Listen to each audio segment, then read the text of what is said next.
Today, our nation faces enormous challenges with our economy and our national security, as demonstrated by the recent attempted Christmas Day terror attack. When the greatest generation faced adversity, they answered the call. Now is a time when all of us have to step forward as our parents and grandparents did years ago. Today, as I travel through Arkansas, visiting people, their main concerns are keeping their jobs, keeping their homes, their savings, and their retirement. They are also concerned about leaving a country for their children and grandchildren that offers the same opportunities and freedoms that our parents created for us. President Obama, Ms. Pelosi, and Senator Reid have the philosophy that we can grow government, borrow, spend, and tax our way to prosperity. We had hopes that they were getting the message from the elections in Virginia, New Jersey, and now Massachusetts, that this is not what our country needs and not what our country wants. But they haven't. While preaching fiscal responsibility, the Obama administration has proposed a budget that is shocking to almost every American. The $3.8 trillion of spending in 2011 is almost an unimaginable amount of money. Nearly half of that comes from borrowed money, being borrowed from people like the Chinese, the Saudi Arabians. There will be $2 trillion of tax hikes in the next 10 years and $14 trillion of added debt that will be inherited by our children and by our grandchildren. President Obama's budget is irresponsible, it's unsustainable, and instead of a job creator, it's a job killer. I think that the only way that we can get back on track in that regard is a balanced budget amendment. And I've been an original co-sponsor on a bill to do just that, to follow in the footsteps of Arkansas, so that we must live within our means just the way our businesses do, just the way that all of you do. Also, instead of proposing common sense measures to help create jobs, the administration passed a nearly $1 trillion stimulus package a while ago. This package was not good for Arkansas, and almost everyone agrees that it has been a failure. I stepped forward and I voted no, because again, this is not a job creator, this is a job killer long term. President Obama, Ms. Pelosi, and Mr. Reid have also proposed that we do away with the secret ballot for union elections. This was not good for Arkansas, and again, I voted no.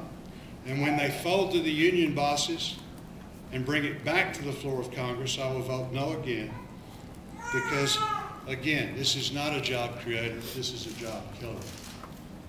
The so-called cap and trade legislation needs to be called cap and tax. The bill proposed by the administration will not only hurt working families, but it will hurt businesses, especially our heavy manufacturers in our state. Because we're a coal-fired state, this will double your utilities and increase gasoline by $1 a gallon. Cost will soar, making it harder for Arkansas manufacturers to compete with India and China. Arkansas jobs will go to China, a country that could care less about pollution controls, and as a result, we'll have a more polluted environment than ever. It's all pain and no gain.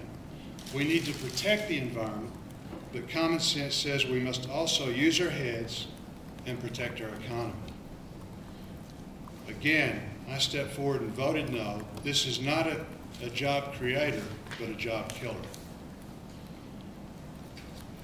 Recently, President Obama, Ms. Pelosi, and Mr. Reid tried to sell the American people a health care proposal that would cut Medicare by $500 billion, and in the process, increase the patient load by 30%. In other words, you're cutting the funding and you're adding more patients to the system. They insisted that that would not decrease the quality of care or increase taxes on seniors. You and I both know that that's crazy. 2 + 2 = 4. This is 2 + 2 = 5 coming from Washington.